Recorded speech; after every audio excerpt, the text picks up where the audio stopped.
Very good evening student, स्वागत है आपका साइंस एजुटेक चैनल में। तो आज का हमारा जो टॉपिक रहेगा वो हमारा होगा डाइजेस्टिव सिस्टम। ठीक है, आज हम डाइजेस्टिव सिस्टम के बारे में पढ़ेंगे और शुरू से लेकर आखिरी तक। जैसे हमारा आहार नाल है, आहार नाल के बारे में हमारे डाइजेस्टिव सिस्टम में जितनी भी पाचक ग्रंथियों का यूज़ होता है, उपयोग होता है, पाचक ग्रंथियों से पाचक रस निकलते हैं, उन सब के बारे में आज हम डिटेल से पढ़ेंगे। तो आगे बढ़ने से पहले मैं आप सबको बता दूँ, आप हमारे साइंस एजुटेक एप्लीकेशन को डाउनलोड करके लाइव क्लासेस, मॉक टेस्ट और PDF को प्राप्त कर सकते हैं और अधिक जानकारी के लिए दिए गए व्हाट्सएप नंबर पर संपर्क भी कर सकते हैं।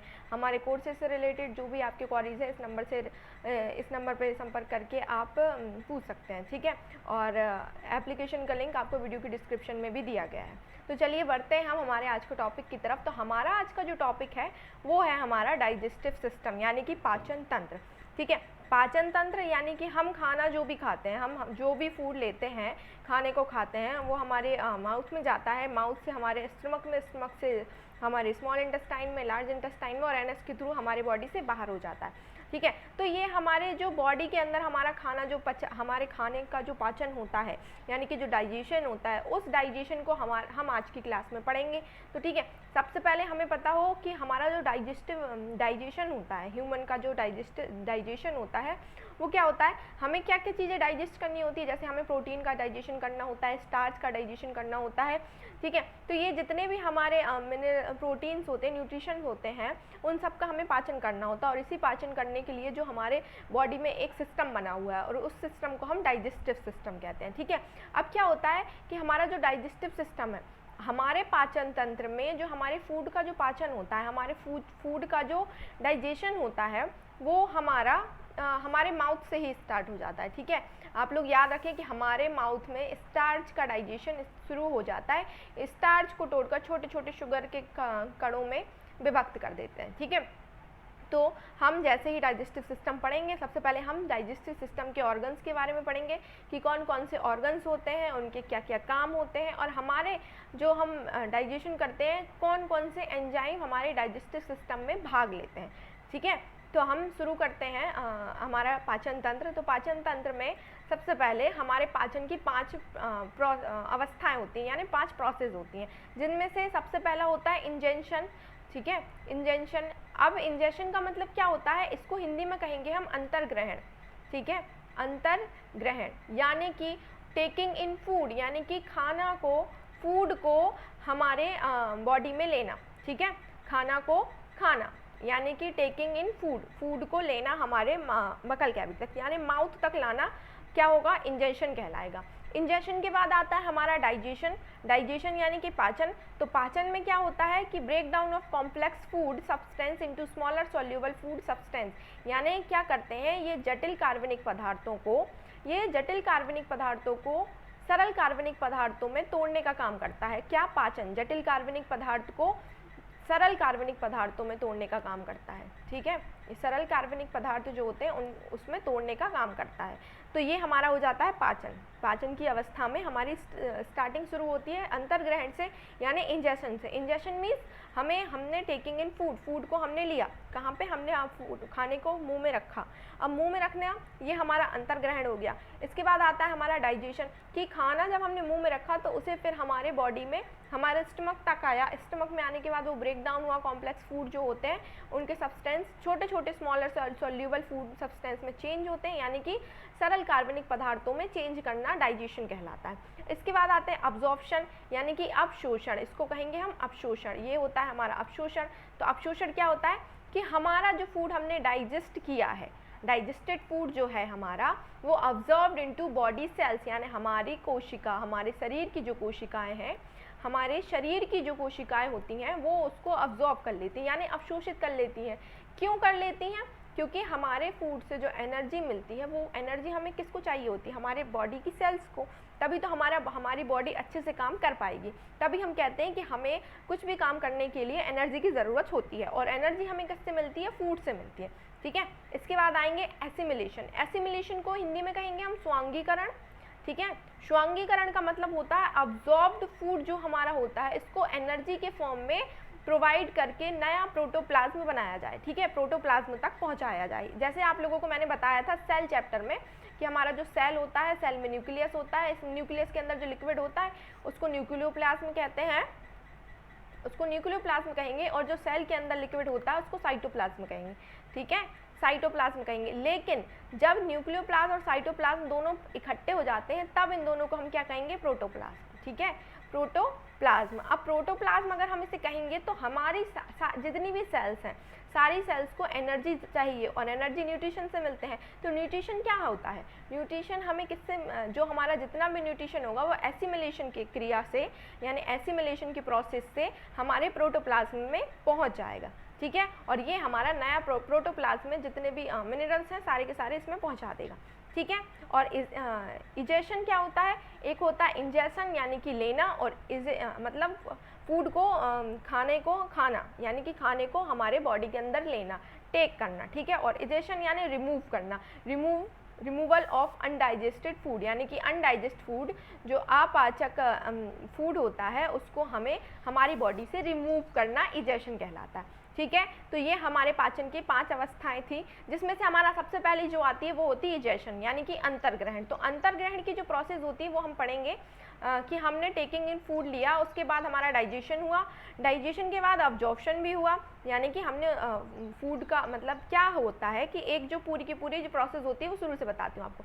सबसे पहले हमने खाना को खाया, यानी कि हमने फूड को लिया, टेकिंग इन फूड, उसके बाद ये हमारी प्रोसेस हो गई इंजेशन। इसके बाद हमने फूड को लिया, वो हमारे ईसोफेगस के थ्रू हमारे स्टमक में आता है, स्टमक से स्मॉल इंटेस्टाइन, लार्ज इंटेस्टाइन और एनएस के थ्रू बाहर जाता है। तो जब वो हमारा फूड यहाँ हमारे बॉडी में अंदर स्टमक में आता है तो क्या होता है कि उसके जो कॉम्प्लेक्स टिश्यू कॉम्प्लेक्स और ब्रेक डाउन, मतलब जो कॉम्प्लेक्स फूड होते हैं, यानी कि हमारा जो प्रोटीन होता है, प्रोटीन हमारा एमिनो एसिड से, हमारा जो भी प्रोटीन होता है, हमारा जो प्रोटीन होता है वो कॉम्प्लेक्स होता है, ठीक है, यानी कि जटिल कार्बनिक पदार्थ होता है। इसको हमें छोटे छोटे अणुओं में तोड़ना होता है, तो ये छोटे छोटे अणुओं में टूटने से एमिनो एसिड में कन्वर्ट हो जाता है, ठीक है, ये अमीनो एसिड्स में कन्वर्ट हो जाता है। ऐसे ही हमारा जो स्टार्च होता है वो भी हमारा छोटे छोटे शुगर के फॉर्म में कन्वर्ट हो जाता है, ठीक है। तो क्या होता है कि जितने भी कॉम्प्लेक्स फूड सब्सटेंस होते हैं उनको स्मॉलर सॉल्यूबल फूड सब्सटेंस में चेंज करना होता है। तो हमारा डाइजेशन हुआ, हमारे फूड का डाइजेशन हो गया, चलिए हमने खाना खाया और हमारे फूड का डाइजेशन हो गया। इसके बाद में क्या होगा कि एब्जॉर्प्शन, यानी कि हमारा फूड जो डाइजेस्ट हुआ है, हमारा फूड जो डाइजेस्ट हुआ है उसमें क्या होगा कि वो हमारे जितनी भी बॉडी की सेल्स हैं, बॉडी सेल्स जो होती हैं हमारी, वो क्या कर लेंगी, एब्जॉर्ब कर लेंगी। एब्जॉर्ब क्यों कर लेंगी, एब्जॉर्ब क्यों कर लेंगी, क्योंकि हमारी सेल्स को एनर्जी की ज़रूरत होती है और एनर्जी हमें फूड से मिलती है। तो हमने जितना भी फूड डाइजेस्ट किया था हमारी सेल्स जो है उन्होंने अब्जॉर्ब कर लिया, ठीक है। फिर इसके बाद में फोर्थ हमारी जो प्रोसेस होती है वो होती है एसिमिलेशन, ठीक है। तो एसिमिलेशन जो होता है उसको स्वांगीकरण कहते हैं। एसिमिलेशन में क्या होता है कि जो हमने फूड को ऑब्जॉर्ब किया है, यानी हमने खाना खाया, हमारा फूड का डाइजेशन हुआ और डाइजेस्ट फूड हमारी बॉडी में अब्जॉर्ब हो गया। अब फूड हमारा बॉडी में अब्जॉर्ब होने के बाद में क्या होता है कि वो एनर्जी को प्रोवाइड करता है, ठीक है। और जो एनर्जी प्रोवाइड होती है उस प्रोवाइड एनर्जी को न्यू प्रोटोप्लाज्म में कन्वर्ट कर देता है, ठीक है। जितनी भी सेल्स हैं सेल्स के प्रोटोप्लाज्म में कन्वर्ट कर देगा। चलिए ठीक है, प्रोटोप्लाज्म में कन्वर्ट कर देगा। अब क्या हुआ कि हमारा जो अनडाइजेस्टेड फूड बचा हुआ है, आधा फूड हमारा डाइजेस्ट हो चुका है, कुछ हमारा फूड जो है वो बहुत ही ज़्यादा कॉम्प्लेक्स होता है या जिसकी वजह से किसी वजह से वो डाइजेस्ट नहीं हो पाता है, तो वो होता है अनडाइजेस्ट फूड। तो अनडाइजेस्ट फूड को हम इजेशन की प्रोसेस के थ्रू हमारे बॉडी से बाहर कर देते हैं, ठीक है, जो हमारे एनस से बाहर चला जाता है। तो ये हमारी प्रोसेस थी किसकी, पाचन की 5 अवस्थाएं थी, ठीक है, जिनमें से हम एक एक करके सारी को डिटेल में पढ़ेंगे। तो आगे चलते हैं हम कि चलिए डाइजेशन की हमने प्रोसेस पढ़ी, तो सबसे पहले आता है हमारा इंजेशन, ठीक है। तो इंजेशन में मैंने आपको बताया था कि आहार यानी कि फूड को शरीर के अंदर लेने की क्रिया अंतर्ग्रहण यानी कि इंजेशन कहलाती है, ठीक है। हमने फूड को टेकिंग इन फूड को हमने माउथ में लिया, तो ये हमारी अंतर्ग्रहण की क्रिया हो गई, ठीक है। अब अंतर्ग्रहण की क्रिया के लिए हमें पता है, जैसे कि ये तो अंतर्ग्रहण हो गया। अब इसके बाद हमें क्या होगा कि हमारी इंजेशन की जो प्रोसेस है वो पूरी हो चुकी है, यानी हमने टेकिंग इन फूड को हमने माउथ में रखा और उसे हमने चबाया, च्यूई किया, तो वो क्या हो गया, अंतर्ग्रहण हो गया। ठीक है, अब अंतर्ग्रहण के बाद नेक्स्ट आते हैं कि डाइजेशन, हमारा जो पाचन है वो होगा। अब पाचन मैंने अभी आपको बताया कि डाइजेशन वह प्रोसेस होती है जिसमें जटिल कार्बनिक यौगिक यानी कि कॉम्प्लेक्स ऑर्गेनिक मटेरियल को अपघटनीय एंजाइमों से यानी एंजाइम्स की मदद से सरल यानी कि सरल कार्बनिक पदार्थों में बदल दिया जाता है। ठीक है, क्लियर हो गया। यानी हमने डाइजेशन किया, हमने कॉम्प्लेक्स ऑर्गेनिक मटेरियल जो थे उनको सरल कॉम्प्लेक्स मटेरियल में चेंज कर दिया। ठीक है, जैसे अब कॉम्प्लेक्स मटेरियल में क्या क्या आ जाते हैं, प्रोटीन आ जाते हैं, फैट आ जाते हैं, कार्बोहाइड्रेट आ जाते हैं। ठीक है, विटामिन, मिनरल्स, वाटर। ठीक है, ये सब कुछ हमारे डाइजेशन में मिलता है। ठीक है, डाइजेशन में किया जाता है। अब डाइजेशन के बाद क्या होता है कि पाचन। अब हम डाइजेशन की प्रोसेस पे आते हैं कि हमने अंतर्ग्रहण किया, लेकिन अब हम करेंगे डाइजेशन, यानी हम पाचन करेंगे। तो पाचन की हमारी जो प्रोसेस, पाचन के लिए दो चीज़ें बहुत ज़्यादा ज़रूरी होती हैं, दो भाग बहुत ज़्यादा ज़रूरी। सबसे पहले तो हमारी आहार नाल होती है। ठीक है, आहार नाल को हम हिंदी में, इंग्लिश में कहेंगे एलिमेंट्री कैनाल। ठीक है, एलिमेंट्री कैनाल यानी कि हमारी आहार नाल, एलिमेंट्री कैनाल मीन्स आहार नाल। आहार नाल हमारी कहाँ तक होती है, ये देखिए, ये यहाँ से माउथ से शुरू होने वाली प्रोसेस हमारे एनस पे आके ख़त्म होती है, तो ये हमारी पूरी की पूरी आहार नाल होती है। ठीक है, ये हमारी पूरी की पूरी एक आहार नाल होती है, एलिमेंट्री कैनाल होती है, इसको एलिमेंट्री कैनाल भी कहते हैं। ठीक है, ये हमारी एलिमेंट्री कैनाल होती है।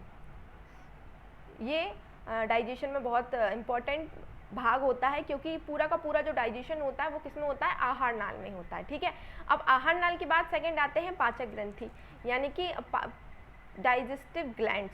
ठीक है, डाइजेस्टिव ग्लैंड्स यानी कि डाइजेशन के लिए जितनी भी ग्लैंड्स होती हैं, मतलब जो एंजाइम सीक्रेट करती हैं, उन सारी की सारी ग्लैंड्स के बारे में ही पढ़ेंगे हम। ठीक है, तो हम आते हैं सबसे पहले हमारी आहार नाल पे।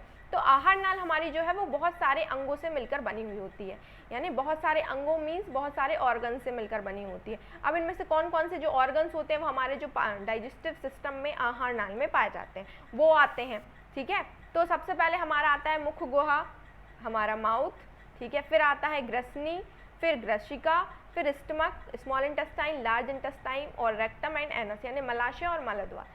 ठीक है, तो ये हमारे जितने ये सारे के सारे जितने भी ऑर्गन्स हैं, ये सारे किस चीज़ के लिए यूज़ किए जाते हैं, पाचन के लिए। और ये हमारा पूरे अंग मिलकर हमारी आहार नाल बनाते हैं, यानी कि एलिमेंट्री कैनाल का निर्माण करते हैं, एलिमेंट्री कैनाल का निर्माण करते हैं। ठीक है, चलो ये आहार नाल हो गई हमारी। अब आहार नाल हमारी कितनी होती है, ये हमारी 32 फीट होती है, 32 फीट लंबी होती है आहार नाल। आप याद रखें, इसमें से क्वेश्चन बन के आए हैं कि आहार नाल की जो लंबाई है वो कितनी होती है, तो ये 32 फीट की होती है। अगर इसको मीटर में कन्वर्ट करें 8 या 9 मीटर, 7 या 8 या 9 मीटर की होती है। ठीक है, तो फिर आहार नाल हो गई हमारी। आहार नाल के बाद आएंगे हम पाचन ग्रंथियों पे, डाइजेस्टिव ग्लैंड्स पे। तो सबसे पहले हमारी आएगी सलाइवरी ग्लैंड, सलाइवरी यानी लार ग्रंथि, जो हमारे मुख गुहा में होती है। ठीक है, ये हमारे बक्कल कैविटी में होती है, बक्कल कैविटी मीन्स मुख गुहा, मुख गुहा में होती है।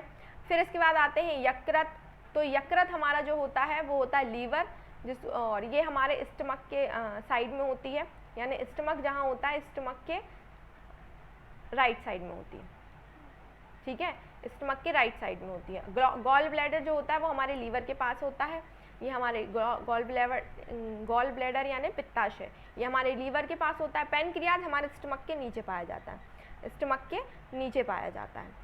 ठीक है, तो ये हमारी 4 ग्रंथियां हैं जिनमें से बहुत सारे एंजाइम सीक्रेट होते हैं जो हमारे भोजन को पचाने में सहायता करते हैं। ठीक है, क्लियर हो गया कि हमारे जो लार ग्रंथि होती है बक्कल कैविटी में होती है, यकृत होता है वो स्टमक के राइट साइड में होता है, और पित्ताशय यानी कि गॉल ब्लैडर वो लीवर के पास पाया जाता है, और जो पैनक्रियाज होता है वो स्टमक के नीचे पाया जाता है। अब लाइन से हम पढ़ेंगे कि अब हमारा डाइजेशन हम स्टार्ट करते हैं। तो हमारा डाइजेशन जो स्टार्ट होता है सबसे पहले होता है मुख गुहा से। अब हमारे मुख गुहा में कितने सारे ऑर्गन होते हैं जो हमारे मुख गुहा को बनाते हैं। तो सबसे पहले हमारे मुख गुहा में आता है टंग यानी हमारी जीभ, इसके बाद आएंगे हमारे टीथ, तो हमारे टीथ का काम और हमारे जीभ का काम क्या होता है, मेन हमारे यही होते हैं, ठीक है। तो क्या होता है कि हमारे मुख गुहा में जैसे ही हमने फूड को टेक किया, ठीक है, फूड को हमने लिया, तो क्या होगा, हमने फूड को हमारे माउथ में लिया, ठीक है। अब लेने के बाद क्या होगा, हमारी जो टंग है वो हमारी सलाइवा जो है, टंग हमारी क्या काम करेगी, जो सलाइवा निकलेगी उस सलाइवा को हमारे फूड में मिक्स करेगी, ठीक है, फूड में मिक्स करेगी, यानी कि हमारे खाने में जो सलाइवा यानी कि जो लार है उसको मिलाने का काम करेगी, ठीक है। फिर इसके बाद हम टंग के बाद आएंगे टीथ पे। तो हमारे जो टीथ होते हैं यानी कि हमारे दांत जो होते हैं वो क्या काम करेंगे, हमारे फूड को बहुत छोटे छोटे पार्टिकल्स में तोड़ने का काम करेंगे, फूड को ब्रेक डाउन करने का काम करेंगे, यानी कि चबाने का। हम खाने को चबाते हैं ना, जैसे हमने खाना को लिया तो हम खाने को चबाएंगे और फिर हमारी जो जीभ है वो पूरी के पूरी हमारे लार से क्या कहते हैं, फूड को पूरा का पूरा लार में मिक्स कर देगी, ठीक है।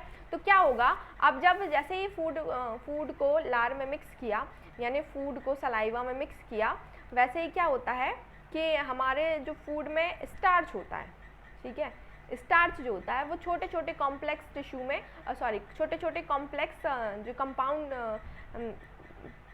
पार्टिकल्स होते हैं उसमें चेंज कर देता है, यानी कार्बनिक पदार्थ में जटिल कार्बनिक पदार्थ को सरल कार्बनिक पदार्थ में चेंज कर देता है, यानी हमारा जो स्टार्च है वो शुगर में कन्वर्ट हो जाएगा, ठीक है। अब ये जो प्रोसेस होगी वो प्रोसेस हम आगे जाके पढ़ेंगे कहाँ पे, लार ग्रंथि में, ठीक है, कि हाँ लार ग्रंथि से कौन कौन से एंजाइम्स निकलते हैं और वो एंजाइम्स क्या क्या काम करते हैं, ठीक है।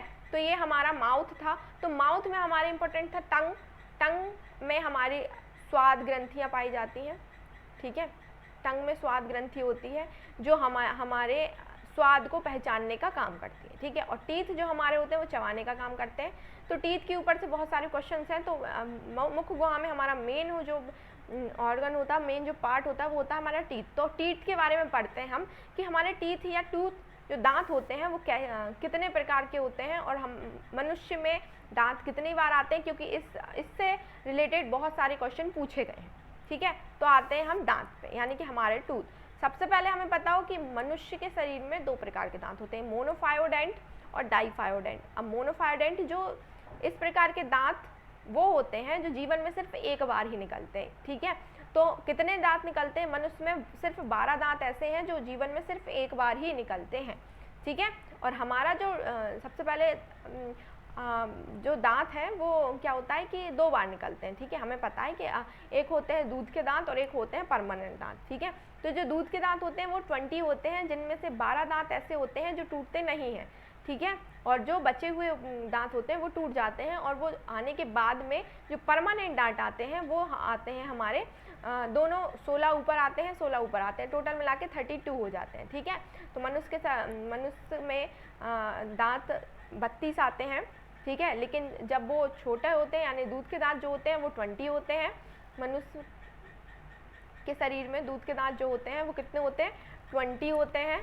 और वयस्क में जो होते हैं वो 32 होते हैं, ठीक है। इस वजह से क्वेश्चन में पूछा जाता है कि मनुष्य के जीवन काल में, जैसे क्वेश्चन पूछ लिया कि मनुष्य में कितने दांत पाए जाते हैं, कितने दांत पाए जाते हैं, तो मनुष्य में 32 दांत पाए जाते हैं। ये तो हमें पता है कि मनुष्य में कितने दांत पाए जाते हैं, 32, ठीक है। लेकिन अगर उन्होंने पूछ लिया कि मनुष्य के जीवन काल में कुल कितने दांत निकलते हैं, तो मनुष्य के जीवन काल में कुल 52 दांत निकलते हैं। क्यों निकलते हैं, क्योंकि 32 तो पहले से ही निकले हुए हैं, जिनमें से 20 पहले निकलते हैं और 32 बाद में निकलते हैं, तो पूरे के पूरे 52 हो जाते हैं, ठीक है। इसके बाद में अब हम आते हैं दांत के स्ट्रक्चर पे। तो हमारा जो नॉर्मल टूथ होता है वो 3 पार्ट्स में डिवाइड होता है। एक होता है हमारा क्राउन, नेक और रूट, ठीक है। क्राउन में क्या होता है, हमारे दांत का ऊपरी भाग होता है जो हमें दिखाई देता है, और नेक वाला भाग वो होता है जहाँ पे हमारे दांत हमारे मसूड़ों से चिपके हुए होते हैं, और रूट वाला भाग वो होता है जो हमें दिखाई नहीं देता, जो हमारे मसूड़ों के अंदर होता है, ठीक है। अब इनमें से क्या होता है कि हमारे जो इनेमल होता है, ऊपर का जो भाग होता है वो इनेमल होता है, जो अंदर का भाग होता है उसे डेंटिन कहते हैं। फिर उसके अंदर पल्प भरा हुआ होता है जिसमें हमारी ब्लड वेसल्स होती हैं, ठीक है। हमारे दांत के अंदर सबसे ऊपर का जो भाग, ऊपर की जो मेम्ब्रेन, ऊपर की जो भाग होता है वो होता है इनेमल। फिर उसके बाद आते हैं हम डेंटिन, और फिर उसके बाद पल्प। पल्प मीन्स जो लिक्विड भरा हुआ होता है और इसमें हमारी सारी की सारी ब्लड वेसल्स भी होती हैं, ठीक है। फिर क्या होगा, रूट आएंगी, रूट कैनाल, आप लोगों ने सुना होगा रूट कैनाल करते हैं लोगों की, क्योंकि दांतों की जो जड़ें होती हैं वो बहुत ज़्यादा कमज़ोर हो जाती हैं, उस वजह से रूट कैनाल करना होता है। फिर उसके बाद बोन्स, यानी कि हड्डियाँ, हमारे जो कंकाल है उसी में हमारे दांत बहुत ज़्यादा एकदम से स्थायी तरीके से जुड़े हुए होते हैं, ठीक है। तो ये हमारा नॉर्मल टूथ था। अब सबसे इम्पोर्टेंट क्वेश्चन इसमें आता है कि हमारे शरीर की सबसे कठोर, हमारे शरीर का सबसे कठोर भाग कौन सा है, ठीक है। शरीर का सबसे कठोर भाग होता है एनेमल,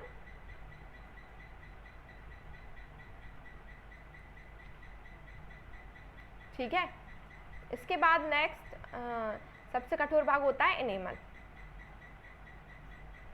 ये तो था हमारा दांत। अब दांत के बाद आते हैं कि दांत हमारे, चलो ठीक है ये है, लेकिन हमारे दांत के टाइप भी होते हैं। तो दांत के कितने प्रकार होते हैं, दांत के 4 प्रकार होते हैं, ठीक है। इंसीजर, इंसीजर के बाद आते हैं कैनाइन, फिर प्रीमोलर और फिर मोलर, ठीक है। ये फर्स्ट पे इंसीजर आता है, सेकंड पे कैनाइन आता है, थर्ड में प्रीमोलर आता है और फोर्थ में मोलर आता है, ठीक है। अब इंसीजर का काम क्या होता है, इंसीजर वो दांत होते हैं जो हमारे आगे के होते हैं, 4 आगे के जो दांत होते हैं वो होते हैं, ठीक है। 2 ऊपर होते हैं, 2 नीचे होते हैं। इनका काम होता है भोजन को कतरना, ठीक है। ये भोजन को कतरने का काम करते हैं।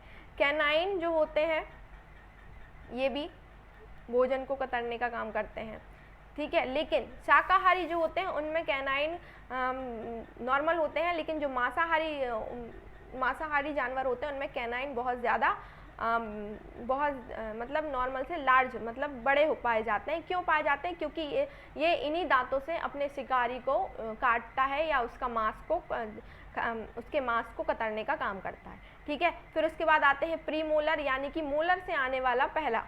प्रीमोलर जो होती है वो हमारी दाढ़ होती है, जिनको हम दाढ़ कहते हैं, ठीक है। और उसके पहले आने वाली जो हमारी आधी दाढ़ होती है और आधी दांत होते हैं, ठीक है। आधे दांत होते हैं और आधी हमारी दाढ़ होती है। तो ये हमारे भोजन को चबाने का काम करते हैं। चबाने का, प्रीमोलर और मोलर हमारे भोजन को चबाने का काम करते हैं, ठीक है। तो ये हमारे दांत के टाइप हैं। इनको हम ऐसे लिख सकते हैं I, C, P और M, ठीक है। इंसीजर, कैनाइन, प्रीमोलर और मोलर, यानी कि इंसीजर यानी कि कृदंत, और कैनाइन यानी रदंत, और प्रीमोलर मीन्स चवर्णक, सॉरी अग्र चवर्णक यानी आगे के चबाने वाले भाग, और मोलर मीन्स चवर्णक यानी पीछे के चबाने वाले दांत, ठीक है।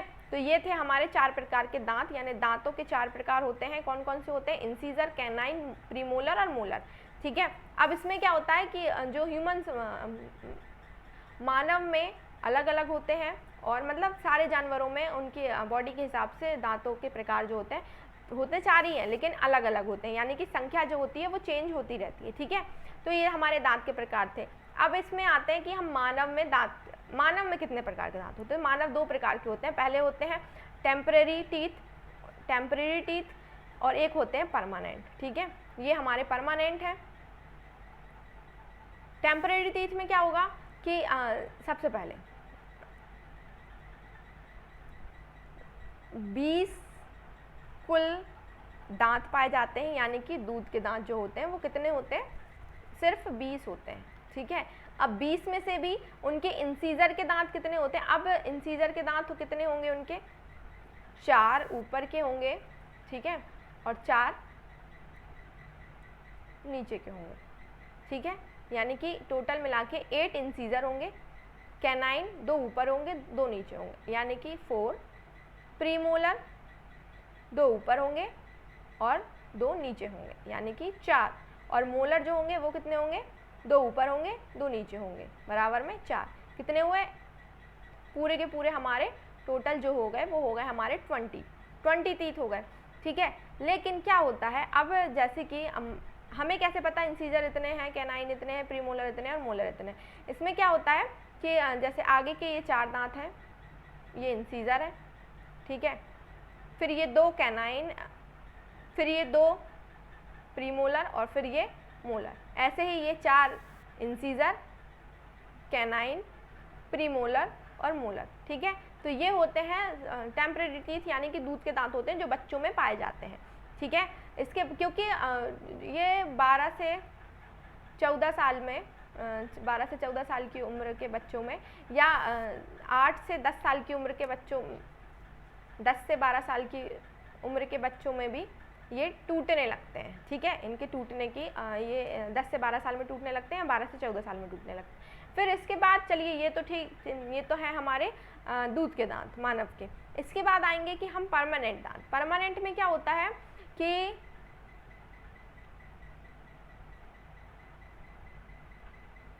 ये इंसीजर हो गया, ये कैनाइन हो गया, ये प्रीमोलर हो गया और ये मोलर हो गया। ठीक है, अब ये तो थे हमारे सिर्फ ऊपर के पार्ट के, ये तो सिर्फ हमारे ऊपर के पार्ट के थे। अब नीचे के पार्ट के भी अगर हम लिखेंगे तो सेम ऐसा ही हमारा होगा, इंसीजर के 2, कैनाइन का 1, प्रीमोलर के 2 और मोलर के 3। ठीक है, मिला के कितने हो गए? 2 1 2 1 2 3, कितने हुए? 2 3 4 5 6 7 8 और 8 16 16 हो गए। ठीक है, अब इसमें हम क्या करेंगे, ये हमारे यहाँ पे हुए इंसीजर के 2 आगे के, फिर कैनाइन के 2, फिर प्रीमोलर के 3 और मोलर के 3।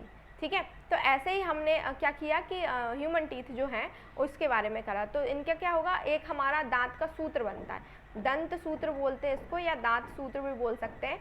इस सूत्र से हमें पता चल जाता है कि हमारे कितने दांत हैं, मतलब मानव के शरीर में कितने दांत होते हैं, यानी कि मुख मक्खल कैविटी में कितने दांत होते हैं। ठीक है, तो इनमें सबसे जो होते हैं, जैसे शाकाहारी जो होंगे, शाकाहारी जैसे कि मान के चलिए आप हाथी यानी कि एलिफेंट ले लीजिए। एलिफेंट जो है उसके आगे के जो दांत होते हैं, आगे के जो 2 दांत निकले हुए होते हैं, वो बताइए वो क्या होते हैं? वो इंसीजर होते हैं, कैनाइन होते हैं, प्रीमोलर होते हैं या मोलर होते हैं? ठीक है, सब लोग कहेंगे कैनाइन होते हैं क्योंकि वो नोक वाले होते हैं, लेकिन नहीं, शाकाहारियों में जो होते हैं वो प्रीमोलर होते हैं। ठीक है, शाकाहारी जो जानवर होते हैं उनमें जो आगे के जो दांत, जैसे कि हाथी के जो आगे के दांत हैं उनको वो प्रीमोलर कहलाएंगे। ठीक है, वो प्रीमोलर होंगे, वो प्रीमोलर होंगे। और जो मांसाहारी होते हैं, मांसाहारी जो होते हैं, मांसाहारी जानवर जो होते हैं उनमें जो आगे के जो दांत बड़े निकले हुए, नुकीले दांत निकले हुए होते हैं, वो कैनाइन होते हैं। ठीक है, जैसे एग्जाम्पल में लॉयन यानी शेर के जो आगे के जो 2 दांत निकले हुए होते हैं वो होते हैं कैनाइन, और जो हाथी के जो 2 दांत निकले हुए होते हैं वो प्रीमोलर होते हैं। ठीक है, यानी कि हम कह सकते हैं हाथी के दांत देखने के कुछ और, खाने के कुछ और, दिखाने के कुछ और। ठीक है, तो ये थे हमारे मानव के दांत, यानी कि छोटे में 20 मतलब दूध के दांत 20 हो गए, और यहाँ पे क्या हुआ कि 32 हो गए। ठीक, अब हम क्या करेंगे कि दांत के सूत्र पता करेंगे। जैसे कि हमने सबसे पहले हम पता करेंगे कि दांत का सूत्र, हमें फॉर्मूला क्या होता है। सबसे पहले फॉर्मूला देख लीजिए।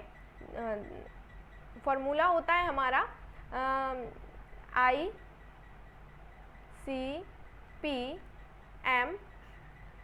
ICPM into 2। ठीक है, ये हो गया, यानी कि इंसीजर मतलब ये ऊपर के होगा, ये नीचे के होगा, और उसमें हमने इंटू 2 कर दिया। ठीक है, जितना भी आंसर आएगा वो हमारे दांत, जैसे कि हमने ह्यूमन का देखा, यहाँ पे ह्यूमन का लिखा हुआ है, तो हमने ह्यूमन का पहले कर पढ़ा था कि इंसीजर के आगे के 2 होते हैं ऊपर, और नीचे भी कितने होते हैं? 2। ठीक है, फिर कैनाइन के कितने होते हैं? 1 होते हैं, और नीचे भी 1 होता है। प्रीमोलर के 2 होते हैं, और मोलर के 3 होते हैं। ठीक है, 2 3 4 5 6 7 8 और 8, यहाँ पे इंटू 2 किया हमने। अब क्या होगा? 8 अपॉन 8, 8 और 8 कितने हो गए? 16, और 16 में इंटू हमने किया 2, तो 16 इंटू 2 इज इक्वल टू 32। तो ये हो गए ह्यूमन के। ठीक है, और ह्यूमन के और मंकी के दोनों के दांत 32 ही होते हैं। ठीक है, फिर रैबिट के आते हैं, तो रैबिट में कैनाइन नहीं होते। रैबिट के अंदर जो दांत होते हैं, रैबिट का जो कैनाइन होते हैं यानी कि नुकीले दांत होते हैं, वो नहीं होते हैं, एब्सेंट होते हैं। ठीक है, किसमें? रैबिट में, रैबिट में एब्सेंट होते हैं। फिर इसके बाद आएंगे काऊ। तो काऊ में जो इंसीजर होते हैं, इंसीजर मीन्स ऊपर के दांत नहीं होते हैं, नीचे इंसीजर के 3 होते हैं। ठीक है, 3 दांत होते हैं। कैनाइन का सिर्फ 1 होता है, और प्रीमोलर के 3 होते हैं, ऊपर भी 3 होते हैं, और नीचे भी 3 होते हैं, ठीक है, और मोलर के भी 3 होते हैं। क्लियर हो गया। तो काऊ, जैसे काऊ और गॉट दोनों में भी 32 होते हैं, रैबिट में 28 होते हैं, डॉग में 42 होते हैं, जिसमें से इंसीजर के उनके 3 होते हैं, कैनाइन का 1 होता है, प्रीमोलर के 4 होते हैं, 4 ऊपर होते हैं 4 नीचे होते हैं, और मोलर के 3 ऊपर होते हैं 2 नीचे होते हैं।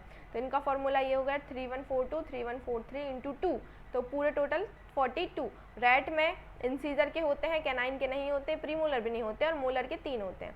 तो ये पूरे टोटल इनमें 16 होते हैं। एलिफेंट में 26 होते हैं, ठीक है, क्योंकि एलिफेंट में कैनाइन नहीं होते, कैनाइन यानी कि नुकीले दांत जो होते हैं वो नहीं होते हैं। कंगारू में 3 मतलब इंसीजर में 3 होते हैं, कैनाइन में 1 होता है, प्रीमोलर में 2 होते हैं, और मोलर में 4 होते हैं। तो टोटल इनके 34 होते हैं। और शीप में इंसीजर के ऊपर के नहीं होते हैं, 3 होते हैं, और जैसे काऊ का है सेम, काऊ का दंत विन्यास दिया गया है वैसा का वैसा शीप का भी है, ठीक है। तो ये हमारा टीथ फार्मूला था, यानी कि दांत के सूत्र थे। टीथ फार्मूला देख लीजिए एक बार और, होता है ऐसा है कि इंसीजर, कैनाइन, प्रीमोलर और molar upon incisor, canine, premolar, molar into 2, ठीक है। ये हो गया हमारा फॉर्मूला, दांत सूत्र, ठीक है। ये क्वेश्चन में पूछा जा सकता है आप लोगों से, तो ये आप याद रखें। अब दांत सूत्र के बाद आएंगे हम लार ग्रंथि पे, सलाइवरी ग्लैंड पे, क्योंकि अब हमने क्या किया कि हमने खाना को खाया, खाना खाया, ठीक है, खाना को चबाया। अब चबाने में क्या हुआ, जो लार थी यानी कि जो सलाइवा थी वो हमारे खाने में मिक्स हो गई, ठीक है। अब जो सलाइवा है हमारी वो सलाइवरी ग्लैंड से सीक्रेट होगी, यानी लार ग्रंथियों से। तो हमारे बॉडी में यानी हमारे मुख गुहा में कितने प्रकार की लार ग्रंथि होती हैं? 3 प्रकार की, ठीक है। तो पहली होती है पैरोटिड ग्लैंड, सेकेंड होती है सबमैंडिबुलर ग्लैंड, और थर्ड होती है सबलिंगुअल ग्लैंड, ठीक है।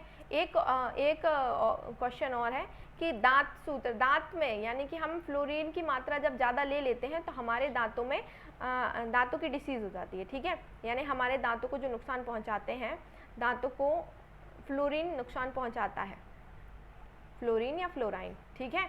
दांतों को फ्लोरीन नुकसान पहुंचाता है। ये क्वेश्चन आया था कि मानव दांत को नुकसान पहुंचाने वाले केमिकल का नाम या पदार्थ का नाम, तो फ्लोरीन होगा, ठीक है। ये आप याद रखें। तो आते हैं हम लार ग्रंथि पे। तो हमारी लार ग्रंथि 3 होती हैं। एक होती है हमारी पैरोटिड ग्लैंड, ठीक है, पैरोटिड जो दिख रही है आपको सबसे, एक होती है सबमैंडिबुलर और एक होती है सबलिंगुअल। अब इनमें क्या होता है कि जो 3 लार ग्रंथियाँ होती है इससे सलाइवा सीक्रेट होती है। अब सलाइवा सीक्रेट तो होती है, लेकिन क्या होता है कि ये 1 2 3 ये सिर्फ हमारे एक पार्ट में होती है, यानी कि ये लेफ्ट साइड में है, तो ये हमारे माउथ के राइट साइड में भी 3 और होंगी। तो टोटल कितनी होंगी?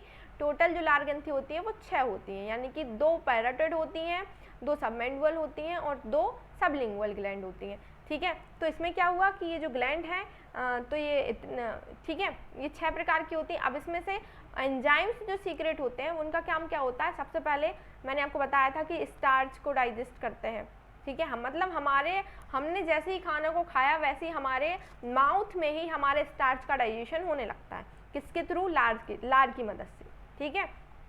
तो सलाइवरी ग्लैंड जो हमारी हैं उनमें से हमारे कौन कौन से एंजाइम सीक्रेट होते हैं और उनके क्या क्या काम होते हैं वो और पढ़ते हैं हम।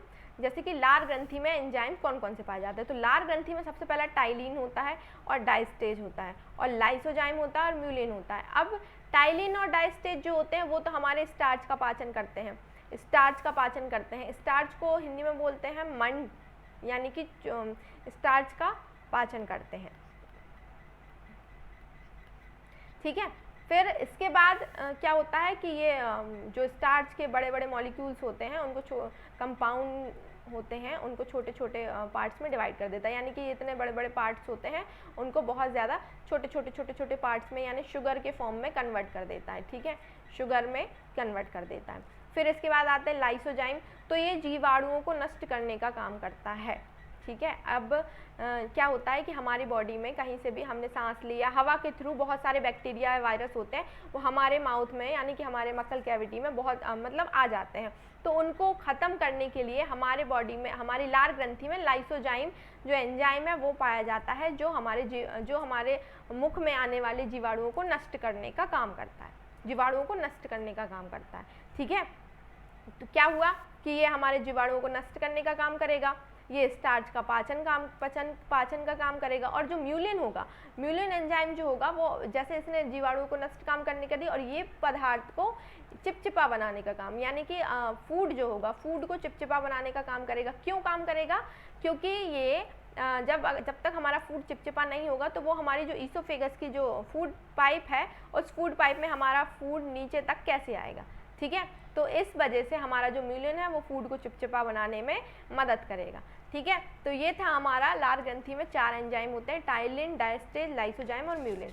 टाइलिन का काम और लाइसोजाइम का काम होता है स्टार्च का पाचन करना, यानी स्टार्च को छोटे छोटे शर्करा के अणुओं में तोड़ना।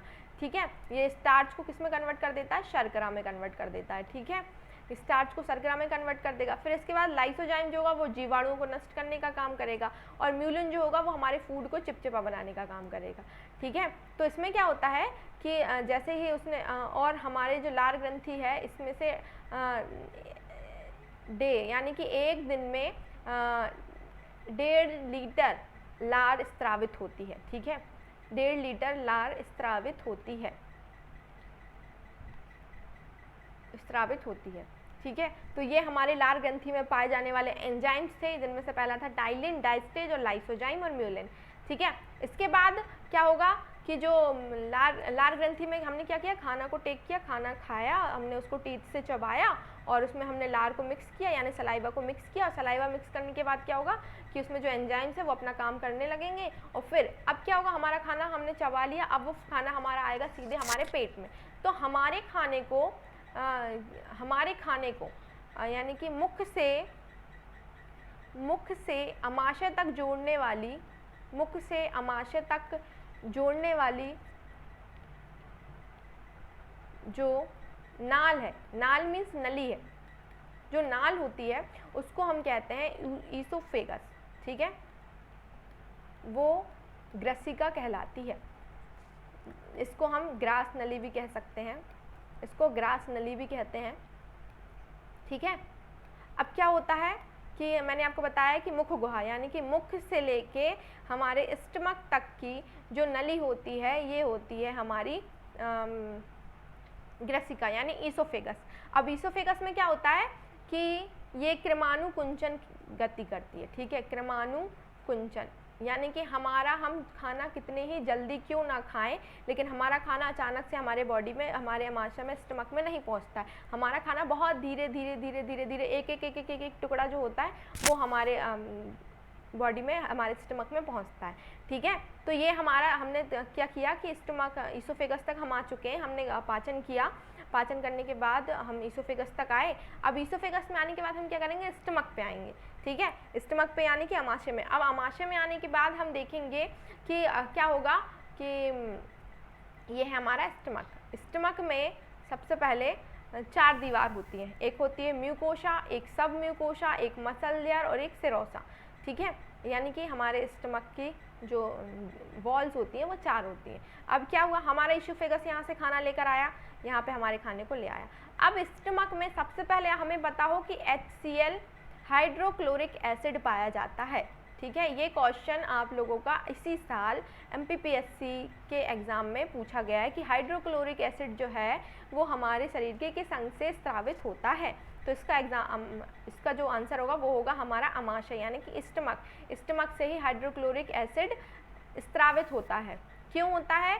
क्योंकि ये हमारे स्टमक को एसिडिक मीडियम देता है, यानी कि अम्लीय माध्यम प्रदान करता है। ठीक है, अम्लीय माध्यम क्यों प्रदान करता है? क्योंकि हमारा जो स्टमक है इसमें बहुत सारे एंजाइम्स होते हैं जो सिर्फ अम्लीय माध्यम में ही काम करते हैं। ठीक है, काम करते हैं या फिर एक्टिवेट होते हैं। ठीक है, तो ये आप याद रखें। तो अमाशय का जो है, अमाशय का जो हम पढ़ रहे हैं, अमाशय यानी कि डाइजेस्टिव सिस्टम में हम अमाशय तक आ चुके हैं। तो ये जो अमाशय है वो मैं आप लोगों को कल की क्लास में अच्छे से अच्छे से डिटेल में कवर करूँगी। और अमाशय के बाद हम स्मॉल इंटेस्टाइन, लार्ज इंटेस्टाइन और जितने भी हमारे ग्लैंड्स हैं वो हम करके कल की क्लास में हमारा पूरा का पूरा डाइजेस्टिव सिस्टम जो है वो पूरा का पूरा हम ख़त्म कर देंगे, ठीक है। तो आज के लिए सिर्फ इतना ही। और बाकी का जो जैसे मैंने आपको बताया कि हमने जो पढ़ा, सबसे पहले हमने पढ़ा इंजेशन यानी अंतर्ग्रहण, उसके बाद हमारा सेकंड आया हमारा डाइजेशन, फिर उसके बाद आएंगे एब्जॉर्प्शन, फिर उसके बाद आएंगे 4th नंबर पे स्वांगीकरण स्टिमुलेशन, ठीक है, और 5 नंबर पे इजेशन, ठीक है। तो इस पांचों के पांचों प्रोसेस हमने पढ़नी है किसमें, डाइजेस्टिव सिस्टम में। तो हमने फर्स्ट पढ़ा अंतर्ग्रहण, सेकंड पढ़ा पाचन, ठीक है। तो पाचन में हम स्टमक तक आ चुके हैं और स्टमक के बाद की जो आगे की जो प्रोसेस है वो हम पढ़ेंगे हमारी कल की क्लास में। तब तक के लिए थैंक यू। और हमारी वीडियो अगर आपको पसंद आई हो तो आप हमारी वीडियो को लाइक करें, कमेंट करें और शेयर